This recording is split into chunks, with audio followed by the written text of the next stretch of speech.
and welcome. You're watching Business Today Television. I'm Sakshi Batra and this is BTS, that's Behind the Scenes, a show where we share a sneak peek of the latest edition of the Business Today magazine with all our viewers. Joining in on this show with me are my colleagues Krishna Gopalan, Executive Editor of Business Today magazine. We also have with us Rahul Oberoi, the Chief of Research Bureau of the Business Today magazine, joining in on the program. Put in a lot of efforts to put this together. Now, this is the edition and how it looks like. It's already out on the stands. In case you still haven't got your hands on it, you can go check it out as well. And of course, we will be sharing with you everything that you need to know from what this edition will have. Of course, you can actually see it's all about the GCCs or the Global Capability Centers and how India is now becoming and being seen as the capital of GCCs of the world as well. Now, what do we make of this boom of the GCCs in India? What does it mean for the jobs market? Truly everything that you need to understand. And of course, apart from this, we will be doing a deep dive into Suzlon. I'm sure a lot of you viewers have been looking at the revival journey, the comeback journey of Suzlon, looking at the price spike of Suzlon and trying to understand what has really changed. That's something that Krishna is going to be bringing us to. So warm welcome to both of you. Thank you so much for taking the time out. I'm going to be starting off with the cover story on GCCs. And Rahul, to you first. Now, you're talking about a GCC boom in the cover story. Tell us in terms of numbers, what are the numbers indicating? How do we get to know about this boom? And of course, what does it really talk about the job market in the country and how it's going to go forward? So Sakshi, first of all, thank you for having me on your show. So yes, India is now the GCC capital of the world as it hosts more than 50% of the world GCC. So we are calling it the GCC boom because at present there are more than 1,800 GCCs in India, employing more than 2.41 million people. So it is also supporting the country to tackle the unemployment issues. So there are expectations that the number of GCCs will cross more than 2,400 mark by 2030, with a projected employment of 4.5 million. So, and the market size is also expected to touch 110 billion by 2030 from 72 billion right now. And it is also contributing 1.5% in the GDP also. That is why we are calling it the GCC boom. Okay, brilliant. Yeah. So tell me, why is India being seen as a preferred destination right now for GCCs? So as per industry watchers, India continues to offer a comprehensive value proposition for global companies establishing or expanding GCCs. So beyond cost efficiency, it provides access to a deep digitally skilled talent pool with full stack capabilities across artificial intelligence, software engineering and cloud native product development. And India's ability to scale rapidly, particularly in specialized areas like engineering and advanced analytics, makes it a strategic hub for building high-performance, future-ready teams. And in terms of cost advantage, per employee cost per year in major cities in India stands at $33,000, which is lesser than other major cities of the world. Okay. Yeah. Now, Rahul, I think a lot of our viewers will also want to understand when we talk about unemployment or jobs market, this is something which is a very sensitive space in the last 5 years to 10 years. We have seen in the country the rising concerns of unemployment. Even the Modi government has been facing big flack, when it comes to the job story, no matter how many steps are being taken by the, government at the present, but nothing substantial has really come in that goes on to show that the jobs market is being addressed adequately. How is the GCC really helping solve the problem of unemployment in the country? So Sakshi, as I said, it has given job to more than 2.1 million people in India right now, and there are expectations that it will provide job to more than 4 million job to 4 million people by 2030. So somewhere it is solving the job issues. It is tackling the job issues right now. And if you ask me preferred destination where people are working right now, so data shows that Bengaluru hosts more than 40% GCCs in India. Okay. It is followed by Hyderabad 16%, Delhi NCR 13%, Mumbai and Pune 10% each, and Chennai 8%.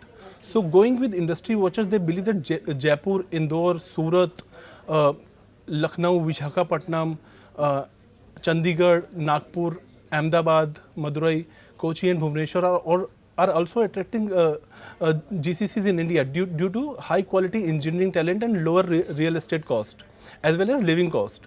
So and and the connectivity and data infrastructure has also improved in tier 2 and tier 3 cities. So they are planning to move to tier 2 and tier 3 also.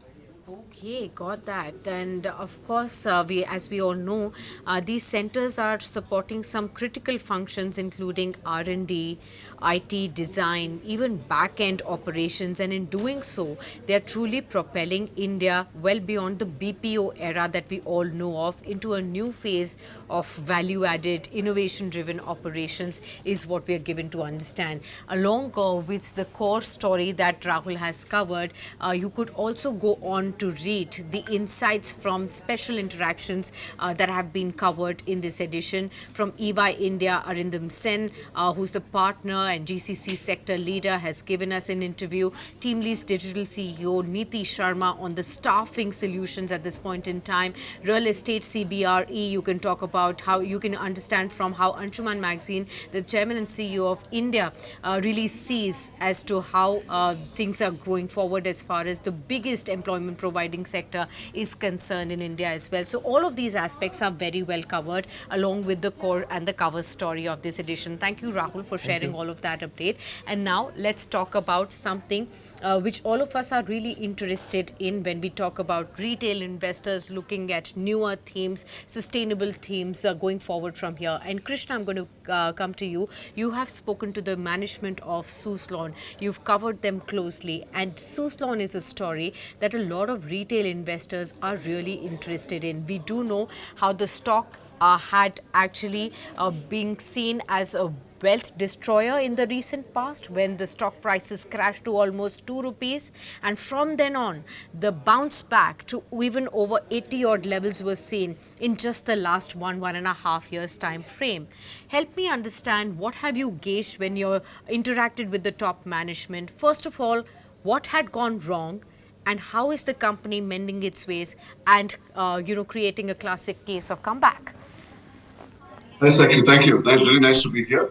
At the outset, I think I would really like to call this Suzlon 2.0 because it's really a far cry from what Suzlon is really all about. I'm just going to take a minute to reflect on the past. The company went public in 2005 and it was a 1,500 crore issue at that point in time. Very big, given the fact that it joined a flux of companies across sectors going public at that point. Wind energy was still a bit of an unknown concept in India. It's of course very big now when you look at the fact that the government wants to get to 500 gigawatts of renewable energy by the end of the decade, of which wind is going to bring in about 100 gigawatts or one-fifth. You understand the scale of the opportunity. Suzlon started off promisingly. The stock, I think, went public at about 565 rupees a share. All that is very well. What really did them in were two big ticket overseas acquisitions, RE Power and Hansen, both in Europe, for which the outgo is about 10,000 crores. Still no problem. The global financial crisis came in and pretty much wrecked everything for the company. So it went into a whirlpool of debt, losses, and suddenly the banks were after them. So through several rounds of corporate debt restructuring, the promoters' holding therefore is now down to about 11.75% from a peak of over 70%. So you can imagine for at least a decade, it was a complete mess. The government's policy, luckily, is kind of more tilted towards, or more favorably tilted towards renewable right now. So as long still, to be fair to the company, had a pretty good business model. It's just that the hangover of the financial pressure took a toll on the company for many years. And as you rightly mentioned, the stock price also plummeted, leaving very little on the table by way of investor confidence. They did two things. One, they went for rights issue. They also did a qualified institution placement. Pitfall was promoter holding dropped, but it also sent a message to market that the management is serious about the operation. The whole business model has now been refined. The company is back in the black, and I'd like to believe the market is now seeing greater merit in the story. So the level of conservatism is perhaps the biggest takeaway in my own mind.